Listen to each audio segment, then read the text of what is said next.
Right, some more breaking news coming in. Jammu and Kashmir's Chief Minister's first reaction on the terror attack is coming through. He says, "I'm shocked beyond belief. This attack on our visitors is an abomination. The perpetrators of this attack are animals, inhuman and worthy of contempt.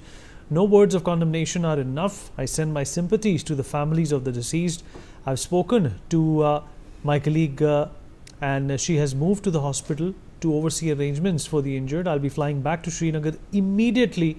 The death toll is still being ascertained, so I don't want to get into these details. They will be officially conveyed as the situation becomes clearer." Needless to say, this attack is much larger than anything we have seen directed at civilians in recent years.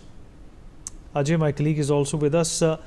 Ajay, we are getting reactions from the Chief Minister as well, who has expressed shock at this particular terrorist attack. He also goes on to say that this is something which is unprecedented, and it does reek of the yesteryears of a very disturbed Jammu and Kashmir, which of course nobody wants to see again. Yes, you rightly said, and not only one, but everyone, whether they are sitting on the chair, those who are in the opposition and in the ruling party as well, they are condemning this attack and saying that perpetrators, they will not be spared. LG Manoj Sinha, he says that definitely those who are responsible for this terror attack, they will not be spared, and security forces have been instructed to ensure that those who are responsible for this attack, whether those who have supported them, give them shelter, terrorist shelter in that area, they will be taken into the task, and major crackdown has been launched. Omar Abdullah also tweeted and says that shocked after hearing about this terror attack, and says that my sympathies is with the victims, those who have lost their near and dear, and I have conveyed the health department to ensure that the best possible treatment will be given to those who are injured in this terror attack. But the thing is that this incident which has happened in the Jammu and Kashmir, that is going to impact in the longer time as well, because as I told you,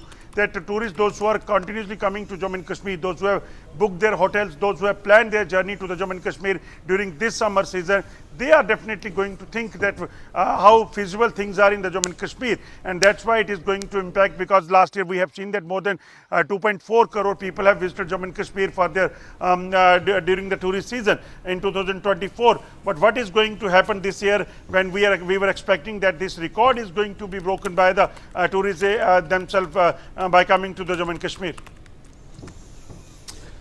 All right, Ajay, let me come back to you. In fact, let me also introduce our guest for the next half an hour. Joining us on the show is Ambassador Suresh Kumar Goel, former diplomat; Sumit Peer, senior political commentator, with us on the show as well; Mr. Gautam Mukherjee, senior journalist, joins us on the show; Manand Dwivedi, foreign affairs expert, with us on the program as well. Sumit Peer, I'd like to come to you.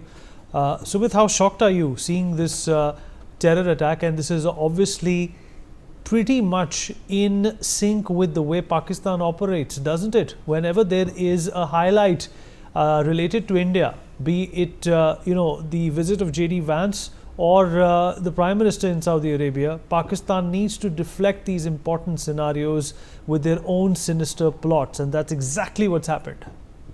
Vinny, thank you for having me on your show. In fact, my heart is very sad, and Om Shanti. I can't believe that we have lost people there, and especially you ask the name and then start killing people. This is horrible times which are coming back, and I hope that all the injured are able to get well soon and go back to their homes.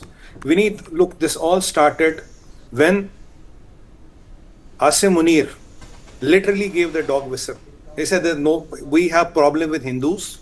We and Hindus cannot live together. He did not say India. He used the word Hindus. It was not against India. He used the word very carefully. Our ambition, our ambitions are different. Our aims, everything about Hindus and us, our way of life, everything is different. That was the time when he was trying to flare the passions. In fact, that time Murshidabad was on. At that day, same day, around 2 o'clock, Supreme Court was supposed to give a judgment. And in between that, on the Waqf board, in between that, he started this Hindu-Muslim thing. Now, fortunately or unfortunately, Murshidabad and all could not get he could not flame it up. But his people, his men on the ground, men of the Pakistan, men of the ISI, and maybe even of the Pakistan army, I don't know who they are, they exactly went to the Pahalgam. They looked at the terrorists, they asked their names and started killing them after knowing the name. And this happens when the Honorable Prime Minister has landed in Riyadh. This is his third trip. J.D. Vance is in India.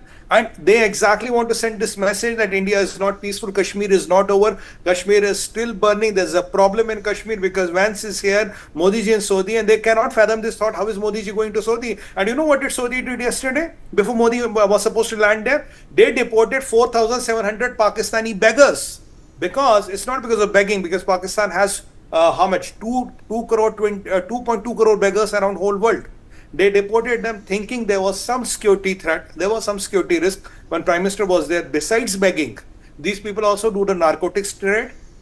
And Pakistan has, even the Saudis have banned Pakistan from giving visas to Pakistanis. And even long back, they had told them, please get your beggars out of here because they are becoming a nuisance in Saudi. Now, when this happens, when Modi ji is getting the stature and Pakistanis have to be deported for an Indian Prime Minister landing, then obviously there are security concerns. Now, what does Pakistan do? They found 4 innocent civilians, ask their name, and start killing them. This is what is the reality. It is all by Pakistan, by Pakistani terrorists, and even Pakistani nationals may be involved. We don't know. Again, they want to bring Kashmir on the international fora. They want to say everything is not right in Kashmir, and they are not happy with Prime Minister Modi closing up to the Islamic world, especially with Saudis, and new relation which is shaping up between India, America, Russia, and the whole of the world, and where China is, of course, let out. They are not happy with it. And Pakistan is a proxy of China. Let's not forget that. They take orders from Beijing. Maybe the Beijing ordered this. We don't know who ordered this. Because yesterday, China was threatening the whole world. Do not do trade pacts with the United States of America. And the biggest trade agreement is going to happen is with India, which will take a trade to $500 billion by 2030. And that will directly impact China and in turn Pakistan. So when you look at all these things together, Vineet, and this accident, I don't say accident, this terror attack happening, when you ask the name, I have not seen in the last years, 10 years at least in J&K, the attacks would happen, but nobody will ask a name and then fire a bullet. This is very disturbing. These people have to be hunted down and a message has to be sent to Pakistan. Now you have Rana with us. With Rana on our fold, we can literally do whatever we want to do with Pakistan because ye laaton ke bhoot hai, baaton se nahi manenge.